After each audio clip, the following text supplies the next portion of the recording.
Welcome back to another episode of the Redeemed Man podcast. Today I have with me Josh Swing.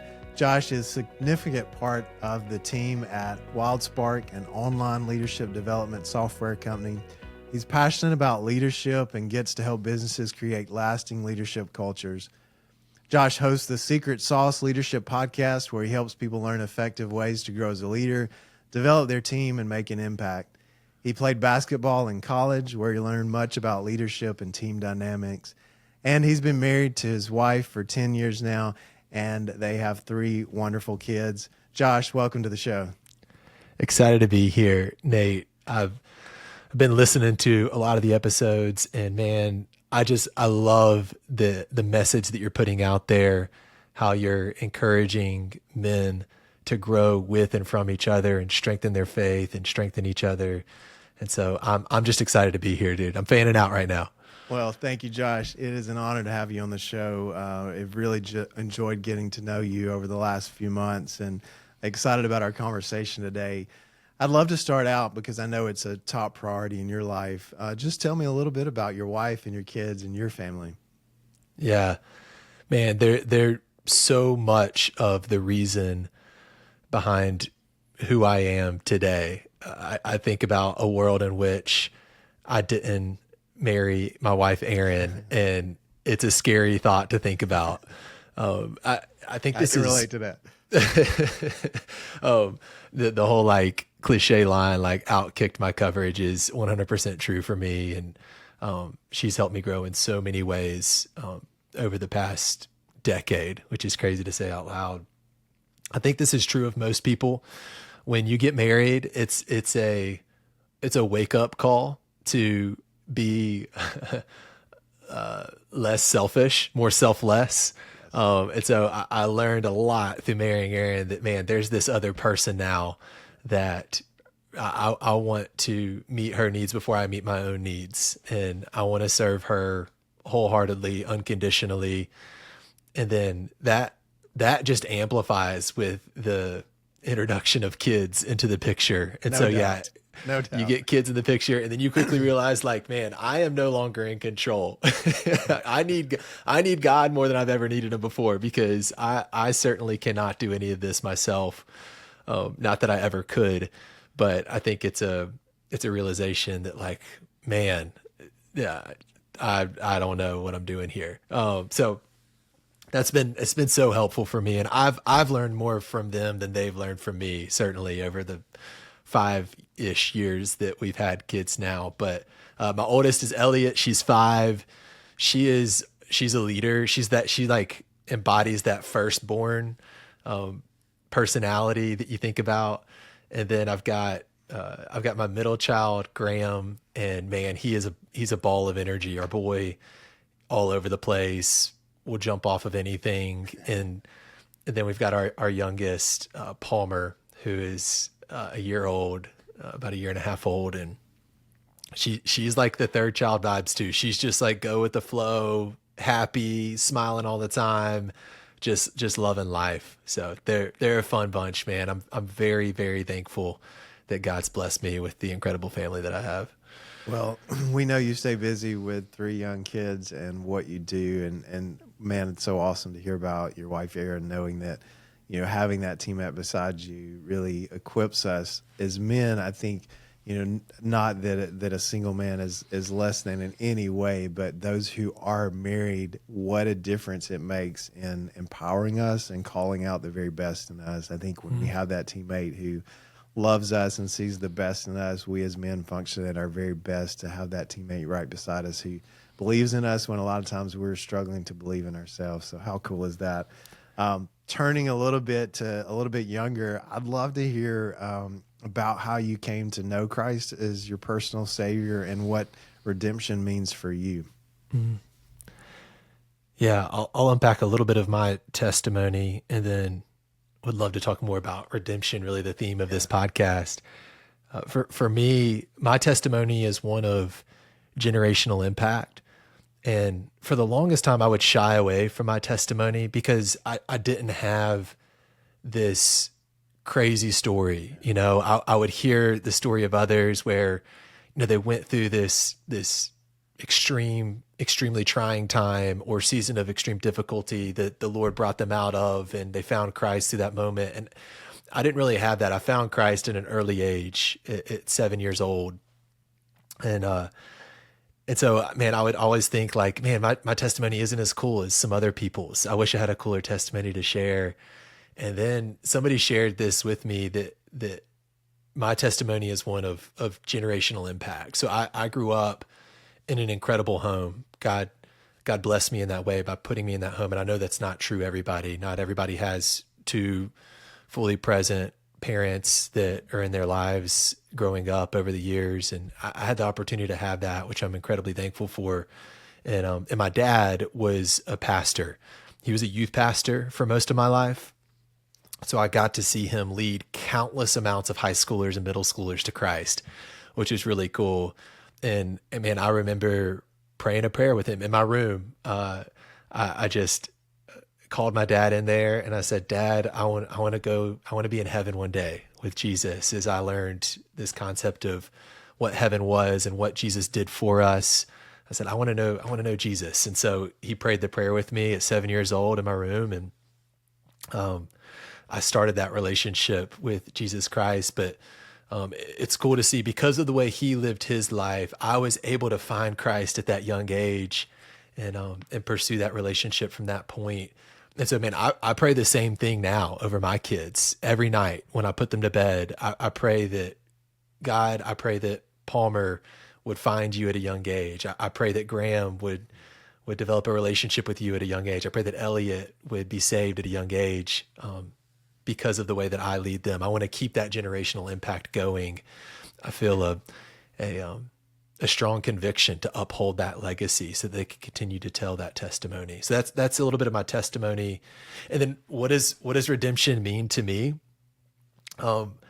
Man, redemption for me, it's hard to talk about redemption and not get super emotional, which, Nate, I imagine every time you ask somebody this question, you see a version of that, those emotions come out. But, man, I just think about how undeserving I am, and I'm sinful. I'm a sinful human, and I'm prone to wander, but yet God still says, I love you and I want you and you are mine.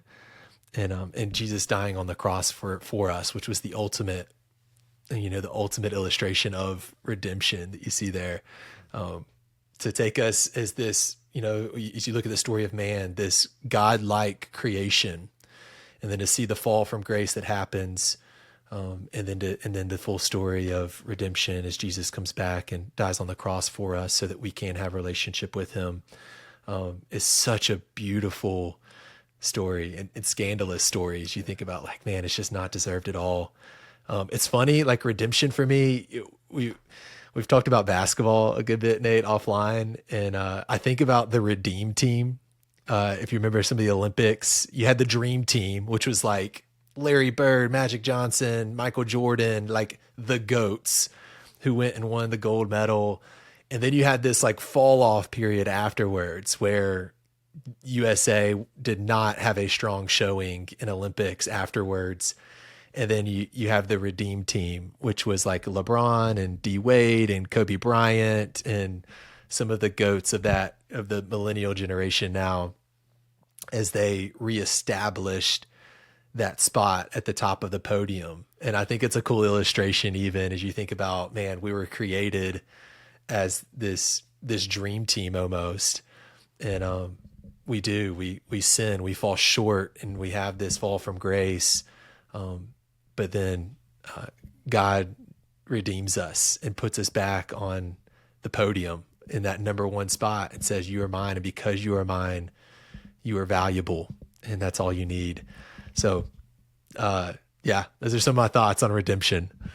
Josh, thank you for that illustration. That's probably one of my favorite things when we ask that question in our episodes, because everybody has a different image, a different perspective, the commonality of understanding of what Jesus has done for us and taking us from that sinner to a saint and giving us his righteousness, but yet from their own perspective, their own journey, and their own mindset and life experience. So thank you for sharing that. Now I will have in my mind, especially as the Olympics start. We're recording this before the Olympics. I'll be thinking about the redemption team and what that looks like. You talked about your dad and him serving as a student pastor and the influence he's had on your life. What have been some milestones or things that you look back on in your spiritual life that were defining moments? Maybe it was an understanding of time spent in the Word, or whatever that looked like in your journey. What are some of those when you reflect back on your spiritual life? Yeah, man, there's a couple moments that I think about as defining moments for me that help me walk with the Lord better. I remember getting up in the mornings and seeing my dad reading the Bible. That memory is just etched. And I'm like, I get up and read the Word every morning because I know what it does for my soul.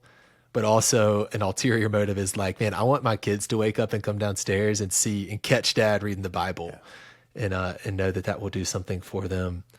And I remember the realization that we can pray for anything.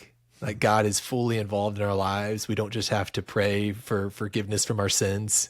But God wants to be a part of helping us make that basketball team, or God wants to help us win the game, and we can ask God for those things. And so I think about how that plays out now in my professional career, and, how God wants us to succeed. He wants our life to produce good fruit so that others would look to it and say, I want some of that salt. I want some of that light. Tell me more about that. And so I think about how I approach prayer life now. Is a couple of things. And one of the biggest milestone moments, I think, was, this wasn't a choice at the time in some of my younger years, as we were heavily involved in the church, as you can imagine, as a dad being a pastor. And, we had to be a part of small groups, and, we called them core groups, I think, at the time, as I was growing up in the church. And I think about the way that my dad didn't just, didn't let himself be the only voice in my life, but also put other mentors in place, other small group leaders to help speak that life into me. And then, like, getting to surround myself with other people, peers who are my age, who were on the same journey, getting to do it together. I imagine we'll talk more about this later, just that power of community and doing it with other people. But that was a big part for me of like, man, this is so much easier to do it with other people than it is for me to try to do it by myself, and, hold myself accountable for getting up and reading some scripture. When I have other people, it completely changes the dynamics in the equation. I always say that it's essential for a student to be, in my mind, involved in the student ministry, not because the parents are negating their duties, but because they need that other voice in their life in a season where their kids aren't always hearing or wanting to hear what mom and dad have to say as teenagers, and they're testing the waters, to have that other leader in their life who's going, hey, this is true what they're saying, and they're able to hear it, and surrounding them with the right kind of relationships. I think of Psalm 1 and being planted in the right place, and how they become oaks of righteousness because of the relationships in their life, and how important those student ministries are. So we honor your dad today and his faithfulness in that, but then also celebrate the fact that you were able to grow up in that environment and be impacted by your peers and by leaders that served alongside your dad. When I think about that, and I think about your journey, you played college basketball, you learned, and really that's a season where your passion for leadership and team dynamics really, I think, came to life. Can you talk a little bit about what you discovered in that season of serving as a team captain, and how that really did influence your view of leadership? Yeah, definitely. I'll talk about some of the negative sides of it first, and then shift it to the positive of how it turned positive. But I grew up. So my dad played basketball in the NBA. He was drafted by the Cleveland Cavaliers in the 1979 draft. I had a granddad that is in the Indiana High School Basketball Hall of Fame, which, if you know anything about Indiana, they've got some hoopers up there. Basketball is life like football is in the South. It's exactly right. Yeah.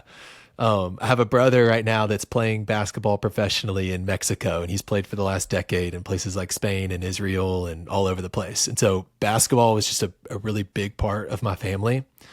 And I shared that passion intrinsically. I loved it. I think you could probably fall victim in a family like that to wanting to pursue basketball just because everybody else does. But I had that passion, and it came time. So middle school is really the first opportunity you have to try out for the school team. And so I went out for the school team in 7th grade, and I remember basketball was a big part of my identity at the time. Playing travel ball up until then, and being on every team, always wanting to play with my friends, that kind of stuff. And I tried out for the team. Back then, when we had a home phone, which don't exist anymore, to find out who made the team, at home, you called this number and it had a recording on it of everybody's names that had made the team. And so I remember calling that number, or getting the home phone, going back to my bedroom, calling the number, listening to it the first time, not hearing my name the first time, and thinking to myself, I missed it. Like, I just must have missed it. Like, I wasn't listening closely enough. So I called it again, and again, I didn't hear my name. And then I knew in that moment that I hadn't made the basketball team in 7th grade, and my soul was crushed. As you think about the fragile identity of a 7th grader who's trying to figure out who they are, it's one of the most awkward times of your entire life. I thought, my life is over. I didn't make the basketball team, and I was just in tears and shambles. And my dad came in at that moment and asked me a couple of questions that helped shape some of my identity today. But he asked me if I loved basketball, if I was still passionate about playing basketball. And I said, yes, Dad, you know that I am. And he said, well, then he said, do you want to continue playing basketball? And I said, yes, I want to play basketball. I want to be on the team more than anything. And he said, well, then you have to decide right now how bad you want it. Do you want to work for it? Because he said, if so, you don't let a single coach and a single person decide what you're going to do in your future. And really, it was like the first signs of adopting that growth mindset and a strong work ethic of not letting failure be final for yourself, but continuing to work at something. So I worked at it. I tried it again in 8th grade, and I got cut again. I got cut 2 years in a row.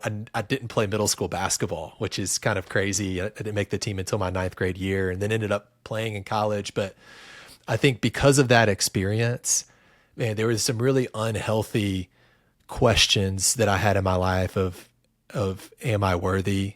Am I wanted? And it put this unhealthy priority for me on being undeniable in basketball, just working so hard, doing it myself so that nobody could tell me that I wasn't good enough to make the team anymore.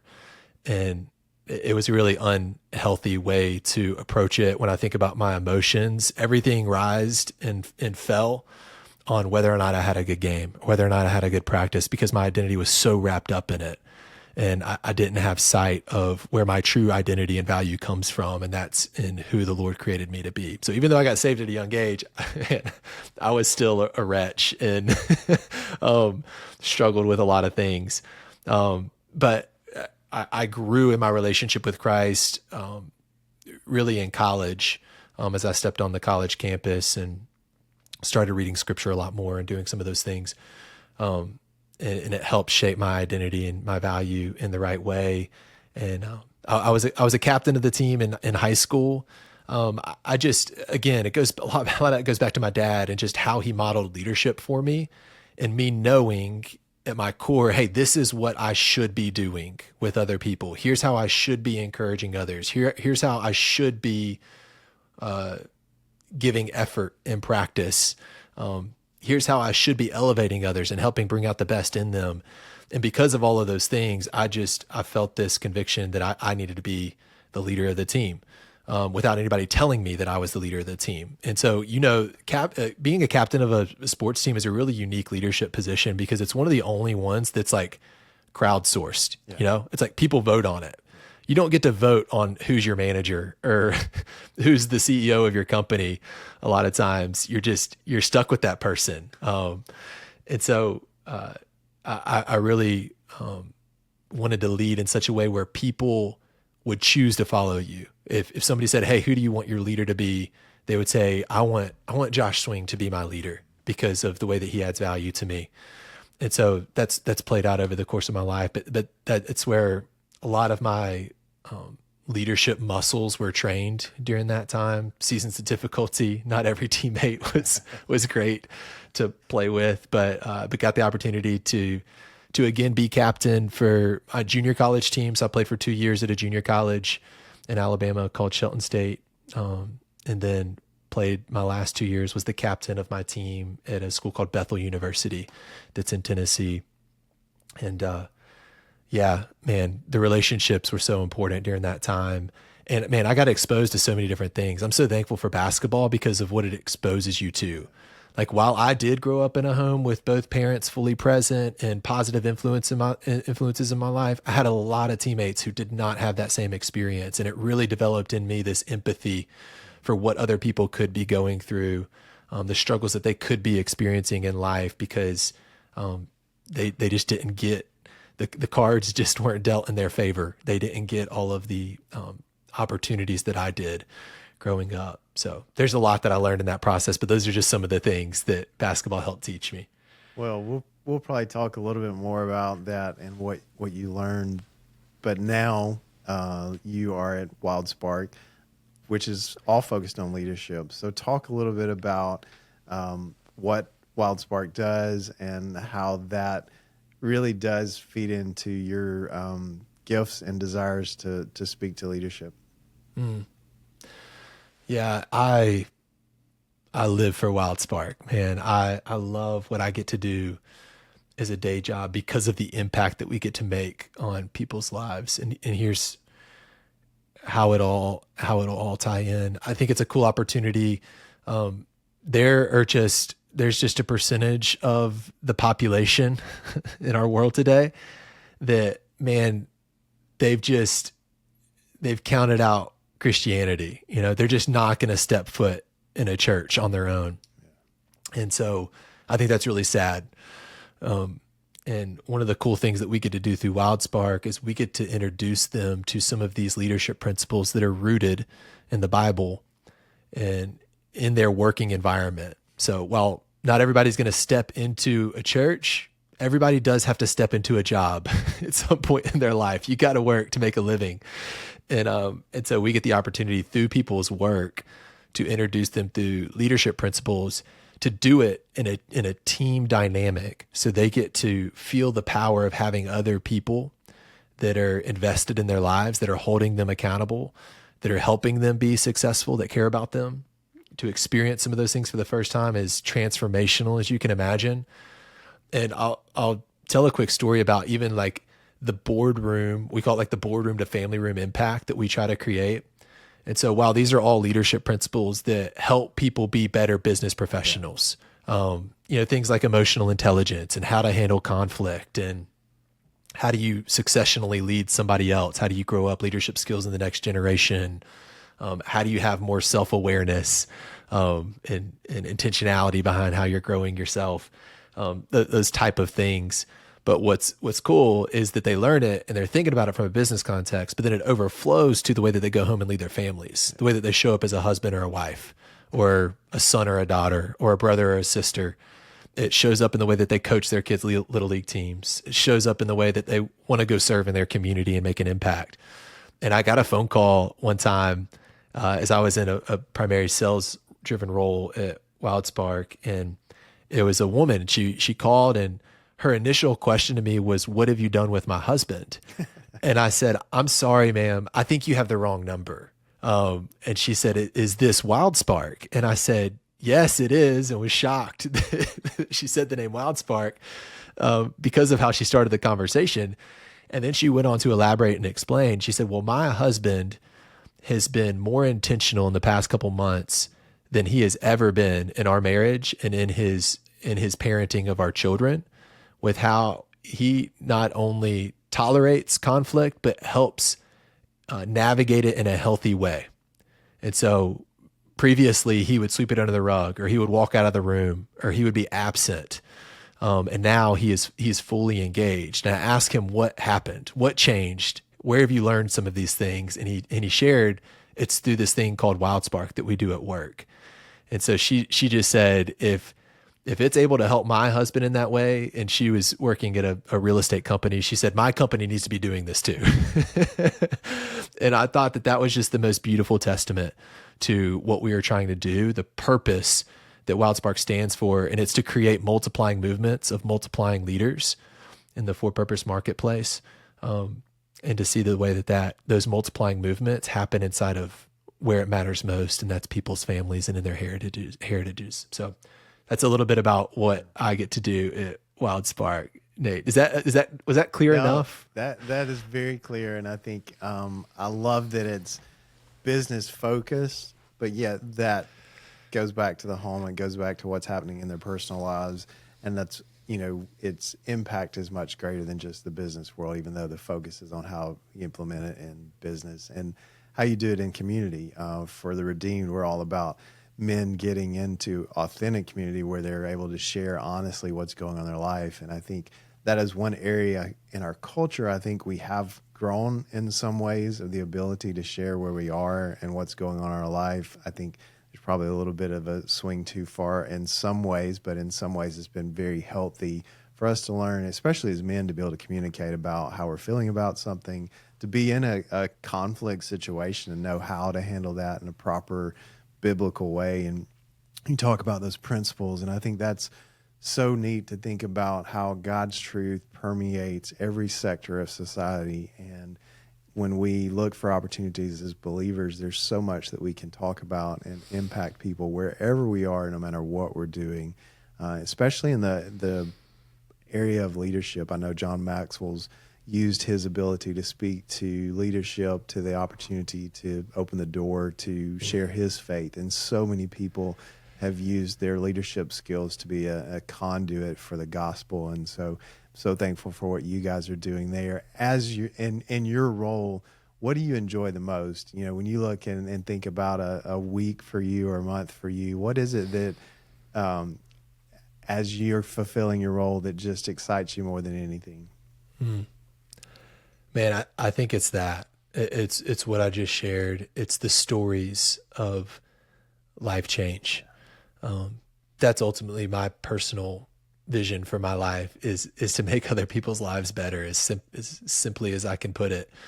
And when I get to hear stuff like that's happening through deploying the Wildsparq strategy for an organization, or producing a podcast episode, or going and speaking for a company or an organization, that's ultimately what keeps me going, is those stories of impact.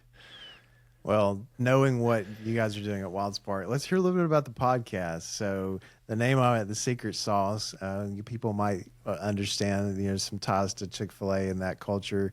So talk a little bit about your podcast and what you do and the focus of it. Yeah, man.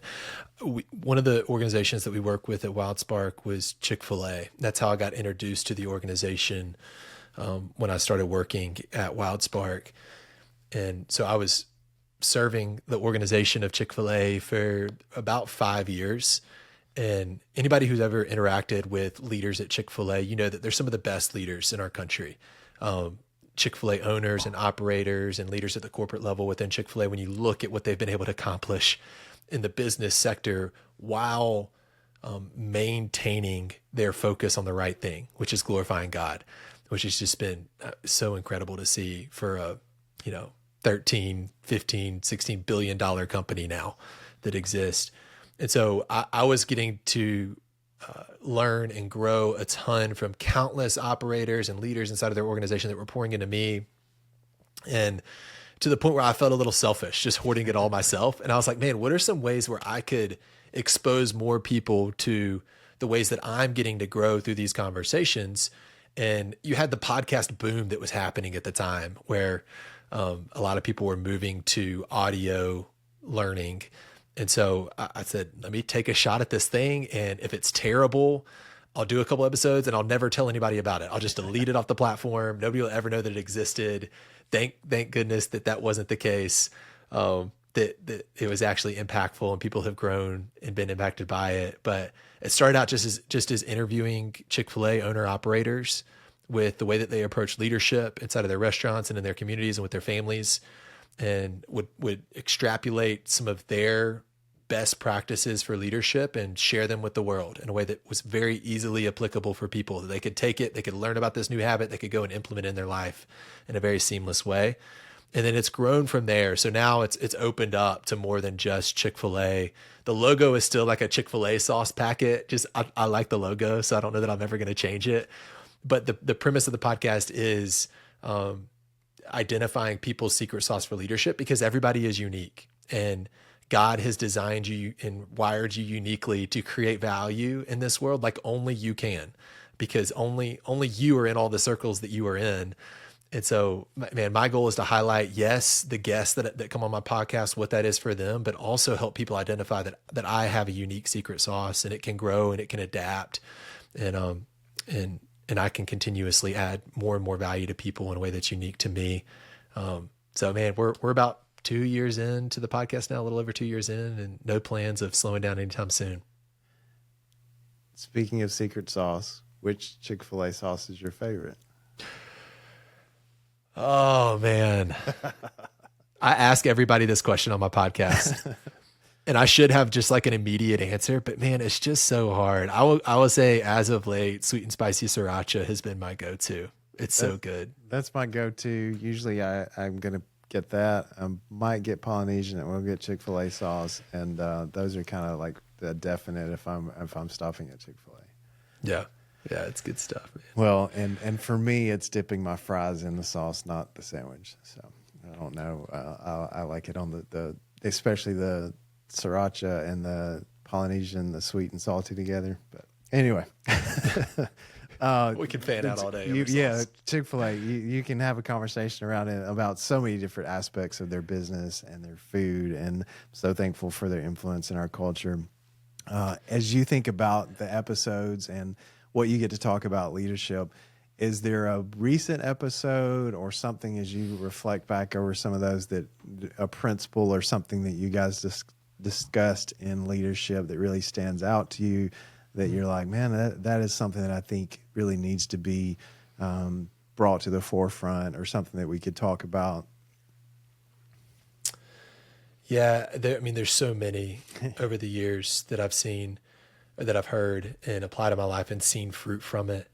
Man, I think about something as simple as how you interact with people whenever you enter a new environment, and what that tells people about how valuable they are to you. So I had an operator share one time that the first thing that he does whenever he goes into the restaurant is he goes and looks every team member in the eyes and gives them a fist bump or a high five and just briefly says, "Hey, how are you doing?" And I thought, man, that's so applicable to every arena in our lives. For two reasons he does that. One, so it's a status check on what is everybody's current condition. Are they okay? Do they need to be shepherded in any way? You can tell a lot by looking at somebody in the eyes and asking somebody, "How are you doing?" And then number two, it's a priority that you're placing on them. Your actions tell that person, "Hey, you're more important to me than the project that I need to be working on, or checking the order accuracies so far for the day, or the guest that may be, waiting for a refill. Although that person is important, my team is the most important." And so the same thing, I think about, like, how does that apply as I walk into my home when I get home from work? And, what do? Do I go immediately to the fridge and get a drink? Do I go get a snack out of the closet? That says something about the care that I have for my family. Or do I pick up my kids first? I think kids are incredibly important. Not that you shouldn't pick up your kids when you get home, but I think about the priorities that I have on the home front, and my wife, my marriage needs to be the priority. if we want a healthy home. And so me going to my wife first and looking her in the eyes and giving her a hug and saying, "Hey, how's it going?" Is critically important and has a compounding effect if I do that regularly over the course of time. And then I can pick up my kids, and then I can get a snack if I want to, if I'm starving at that point or whatever it is. So I mean, that's something, but there's been some really dynamic leaders on there. I think about an episode I did with a guy named Ryan Leake, who is just an outstanding communicator. He talked about his willingness to fail, which is worth a listen. I talked to a leader recently, a former illusionist, magician called Harris III, and is now a professional communicator and a genius on all things story and wow and wonder. And he talks about the power of wonder in our lives, how we should adopt this childlike wonder for life. And it talks about even in scripture, as Jesus is asked, who will enter the kingdom of heaven, and or who's the most important in the kingdom of heaven. And he brings the child into the middle of the circle and says, this child is the most important. And goes on to say, if you don't have a mind like this child, then you will never enter the kingdom of heaven. And so we talk a lot about what is that childlike wonder and belief and faith and joy look like. And so that's another really cool episode, but there's a handful of them on there. Thanks for asking about it. We'll have a link available to your podcast so people can check it out. One thing I want to go back to, though, you mentioned it earlier when we talked about growth mindset, and you mentioned it in that episode with Ron about failure. And I think as individuals, but especially as men, our relationship to failure, what does that look like? How do we navigate it? Especially if it's a very pronounced failure, but then also just the day-to-day. I would say even in my own life, that's an area where I have struggled being a perfectionist in my weakness. Failure's not something I approach really well. And my wife, she played basketball, and she often talks about, you have to fail. And you look at statistics of how many shots you're going to get, you're going to fail. It's what does it look like to persist? And you even talked about when you were in middle school of not playing and not making the team. In your life, how have you applied some of those principles around failure? And then what are some ways that we all could take that and apply just a simple approach when in relationship to failure? Imperfectly is how it's summarized. Thank you for saying that. I'm not going to claim that I've figured it all out when it comes to failure. I heard a phrase recently: winners lose more than losers lose. And I think our success is dependent upon the amount of shots that we're willing to take. And so, when you think about that, I think walking into it without the expectation that everything that you do is going to be a success, even walking into it with the expectation of, man, chances are this thing's going to fail, but I'm going to work at it and I'm going to learn from it. I think it's like the classic Nick Saban process, right? Focus on the process, don't focus on the outcomes and the results, which is easier said than done when, especially as driven dudes that, want to do impressive stuff and rack up accolades and just win at life. And so it's I don't always do it well, but I try to detach myself from some of those results and focus more on continuing to put in the work in the process and not letting my losses get me too low and not letting my wins get me too high. That's me. I think it goes back to what you mentioned about your dad speaking to your identity. Mm-hmm.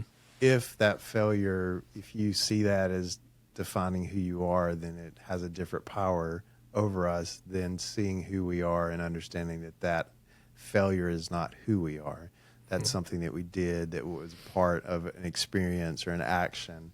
And when I think about that in leadership, I think about understanding our identity or even how we're created, our personality and self-awareness.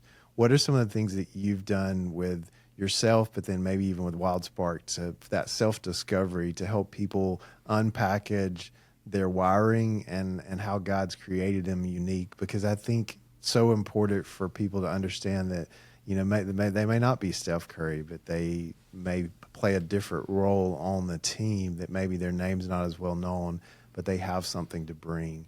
And I think it's so important. What are some of the things that you guys do and some of the things you've done in your own life to realize and step into the way God's wired you as Josh Swing?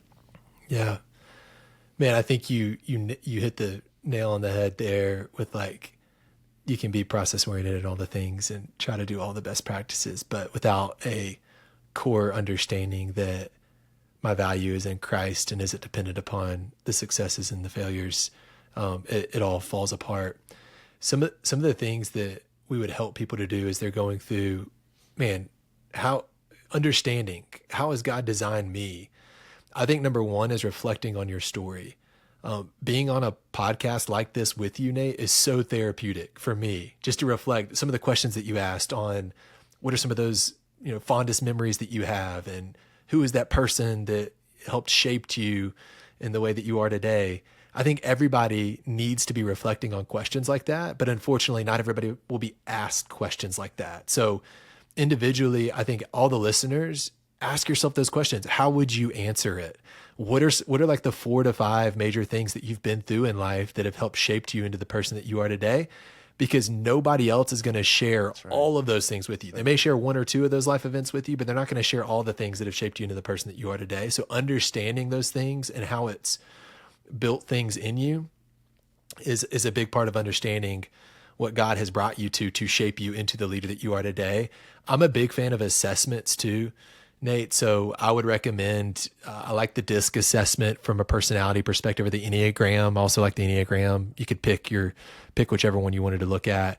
The Working Genius assessment from Patrick Lencioni and the Table Group is a phenomenal assessment about where you get your energy from and the type of work that you do. And so I would highly recommend that one. So understanding by those assessments are great because it asks you the questions. It requires you to answer questions about yourself that you wouldn't otherwise answer. And then, man, feedback. Part of being fully self-aware is realizing that I can't do it by myself, that I need other people. And so you need a group. You need other people to be able to speak in regularly. I think initially you need some people to give you some feedback, but you need ongoing feedback about the ways that you add value to other people. To be able to ask somebody, hey, how do I add value to you, is incredible. And to also ask somebody, where am I weak? Where do I need to grow? What can I get better at?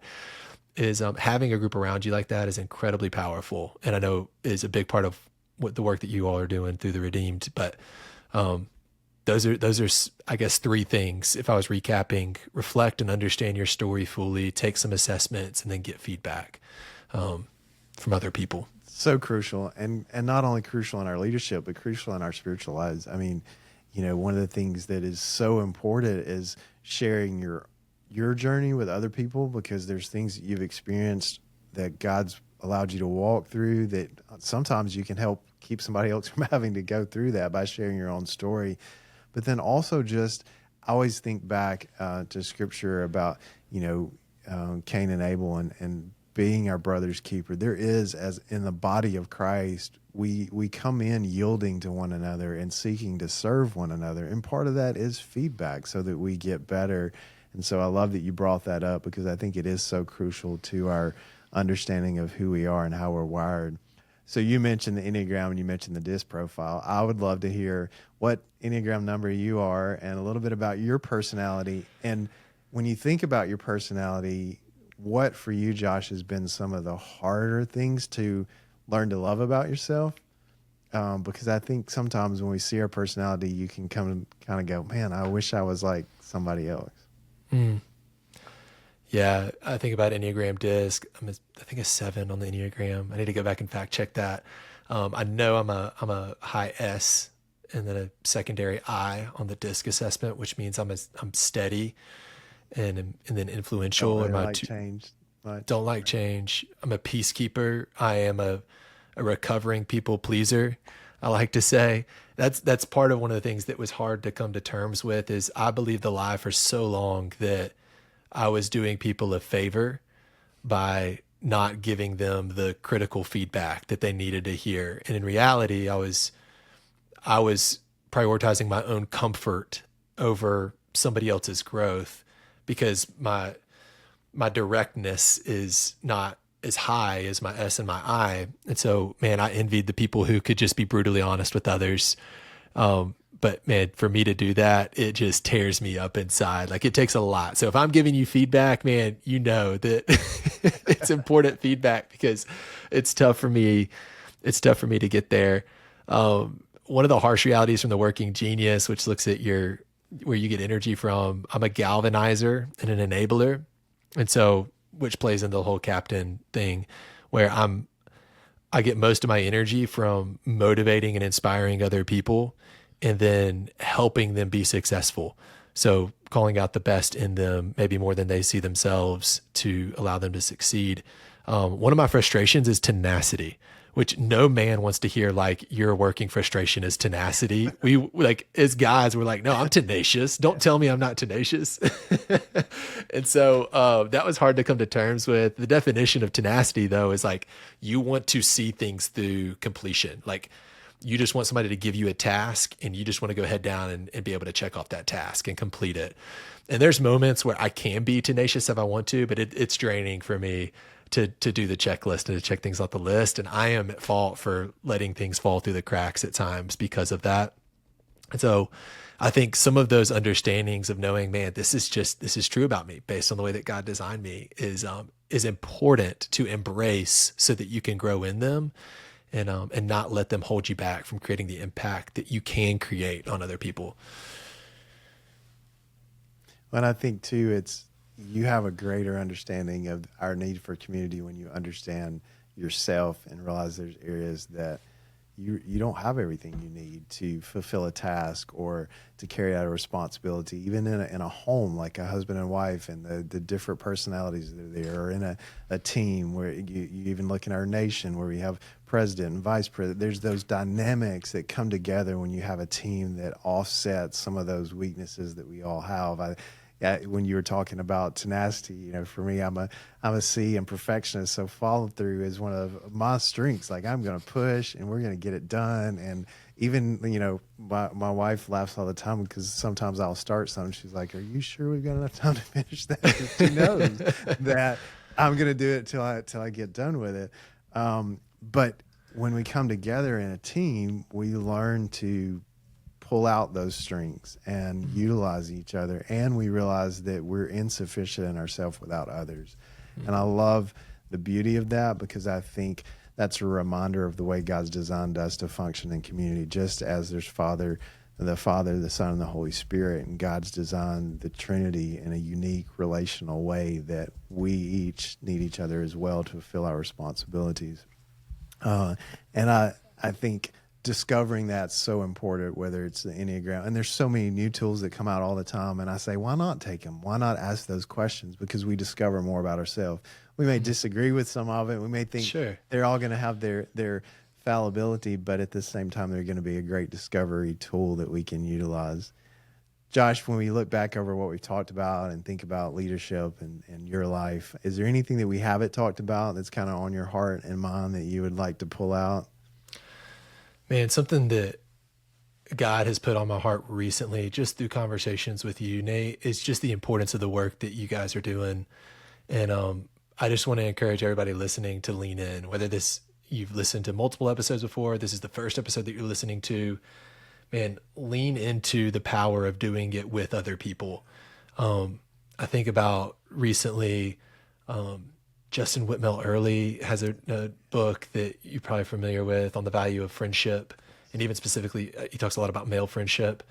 And the general surgeon report that came out put chronic isolation and loneliness in the same category as smoking cigarettes and obesity and all of the health concerns that creates. And I think that it is a big driver for an unhealthy life, is being isolated and alone. And I don't have to tell that to you, Nate. You're in these conversations all day, every day about the negative implications of trying to go about it by yourself.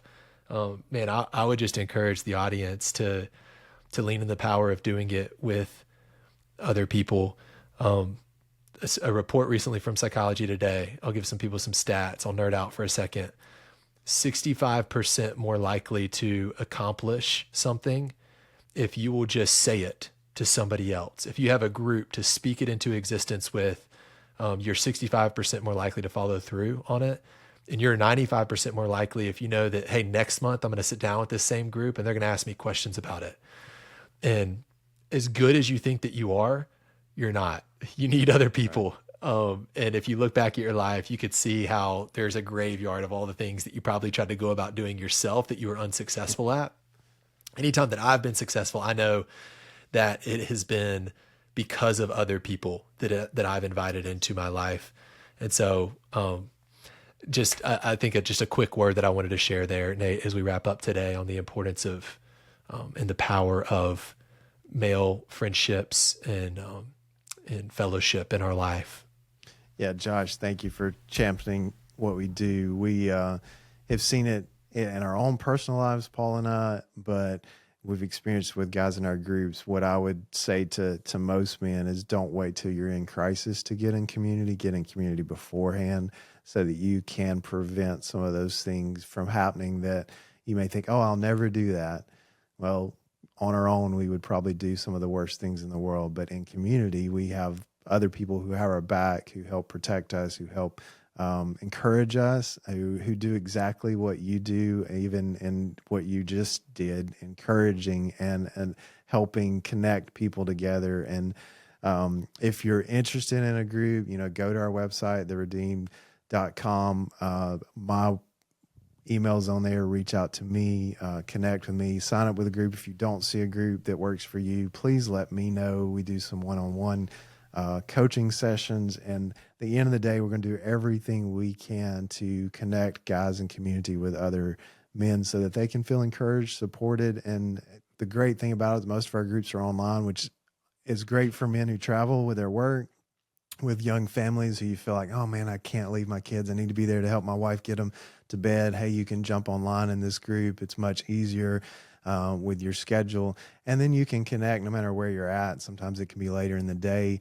One of the big challenges for men is that we're busy. There's a lot going on, but I would just say don't let that be an excuse to not plug into a group. So, Josh, thank you for that. Thank you for the discussion today, man. I appreciate what you do and just appreciate your friendship. It's been such an honor to get to know you, and I'm so thankful for your impact in the kingdom and look forward to seeing even more ways that we can partner in the future. Thanks for being on, and God bless, man. Yeah, I'll throw it right back at you, Nate. We need to lock arms. We need more people like you in this world that we can lock arms with and make that impact that we want to make ultimately for the kingdom of God. So keep going, dude. Amen. Thanks, man.